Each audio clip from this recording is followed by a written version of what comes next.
আসসালামু আলাইকুম। আজকে দেখাবো এই সুন্দর ডিমের ভর্তাটা আম্মু কীভাবে বানায়। ডিম নিলাম আর গুঁড়া দুধটাকে জাল করে নিব চিনি দিয়ে আর গরম মশলা দিয়ে। তারপর গরম মশলাগুলো একটু সাইড করে রাখবো আর দুধটা ঠান্ডা হতে দিব। এদিকে ডিম ভেঙে এগুলোকে মিক্স করতে হবে। ওই ঠান্ডা দুধটা মানে জাল করা ঠান্ডা দুধটা দিয়ে এটাকে মানে নাড়াতে হবে। এই মিশ্রণটা যত ভালো হবে মানে যত স্মুথ হবে জর্দাটা কিন্তু তত বেশি ঝরঝরা হবে এবং খেতে মজা হবে। এরপরে একটু হালকা জর্দার রং দিয়ে নিল আম্মু। তারপরে আবারও মিক্স করতেছে।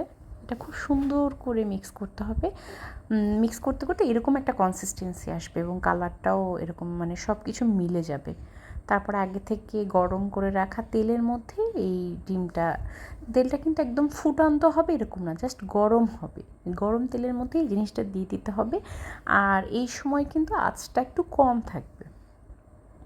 সব কিছু আম্মু একদম ঢেলে দিয়ে দিল। তারপরে আস্তে আস্তে নাড়া শুরু করবে। আমাদের রান্নাঘর দিয়ে কিন্তু এরকম সুন্দর নদী দেখা যায়। আমাদের বাসার কাছেই নদী।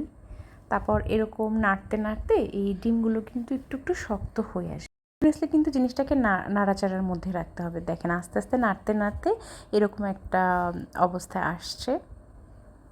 এটা নাড়া কিন্তু বন্ধ করা যাবে না। হ্যাঁ, বন্ধ করলে জিনিসটা এটার মধ্যে চিনি, ডিম, দুধ এগুলো লেগে যেতে পারে। আর আঁচটা মাঝারি বা কম ওইরকমই থাকবে।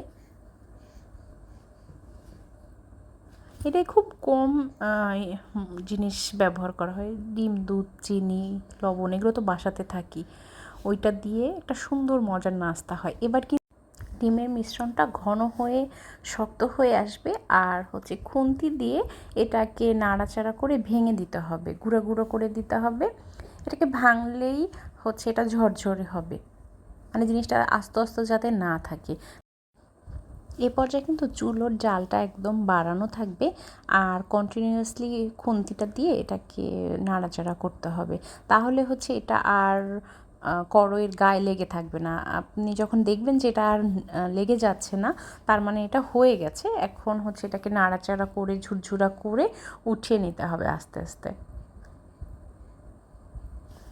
যদি দেখেন যে একটু পানি পানি থাকে মানে দুধের মিশ্রণটা, তাহলে আরও একটু জাল করে নেবেন।